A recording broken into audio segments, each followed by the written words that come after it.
Электрондук кол тамга мамлекеттик органдардын ар кандай электрондук кызматтарын колдонууга, документтердин жарактуулугун тастыктоого мүмкүнчүлүк жаратат. Бул система жарандардын аралыктан документ алууга, кезекке турууга, мөөнөтүн узартууга же алмаштырууга да ыңгайлуу шарт түзөт. Бүгүнкү күндө Кыргызстан боюнча 22 калктык төлөө борбору бар. Ал жерде атайын адистер окутулуп чыккан. Жарандар барып, кезекке туруп, ушул санарип кол тамганы алып, үйүнөн барып, өздөрү онлайн түрүндө ар кандай мамлекеттик кызматтарды алса болот. Калктык төлөөгө эмнеге барыш керек? Биринчиден, аякта операторлор адамды тастыкташ керек да, бул адам ушул кол тамганы алып атат деп, жанагындай банкка барып карточка алабыз го, ошондой эле түрүндө да.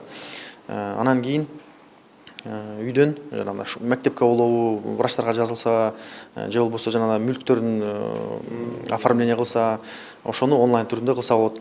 Электрондук кол тамганы жеке адамдар эле эмес, мамлекеттик органдар да пайдаланууда. Бул система пандемия учурунда мамлекеттик кызматкерлердин үйдө отуруп онлайн иштөөсүнө жакшы мүмкүнчүлүк түздү. Алдыда жогорку кеңештин депутаттарын шайлоого карата да бул тутумдун пайдасы зор. Буга чейин башка жерде каттоодо турган жарандар форма 2 тактаманы кагаз түрүндө тапшырса, эми бул система аркылуу онлайн түрүндө толтурууга болот. Бул биздин системабызда налоговый менен интеграция болгон. Аны баягы налоговый отчетность боюнча да алышат. Ал юридикалык адамдар. Ошондой эле физикалык адамдар алат. Жалпы саны менен баары бириккенде 2,5–3 миңге жакын чукул алып калышты уже адамдар. Жарандар электрондук кол тамганы калкты тейлөө борборлорунан алса болот. Аны алууга болгону 3–5 мүнөт убакыт гана сарпталат. Ар бир алуучунун жанында паспорту болуусу шарт. 6 цифрадан турган код жөнөтөбүз. Ал кодду жаран өзү гана билиш керек. Башка эч ким билүүгө тийиш эмес.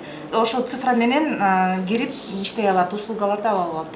Санариптик электрондук кол тамгаларды акысыз берүү 2021 жылдын 31 декабрына чейин жүргүзүлөт. Чет мамлекеттерде жүргөн Кыргызстандын жарандары электрондук кол тамганы Кыргызстандын дипломатиялык мекемелерине кайрылып алса болот. Айдар Темиралиев, Эмил Таалайбек уулу, Пирамида.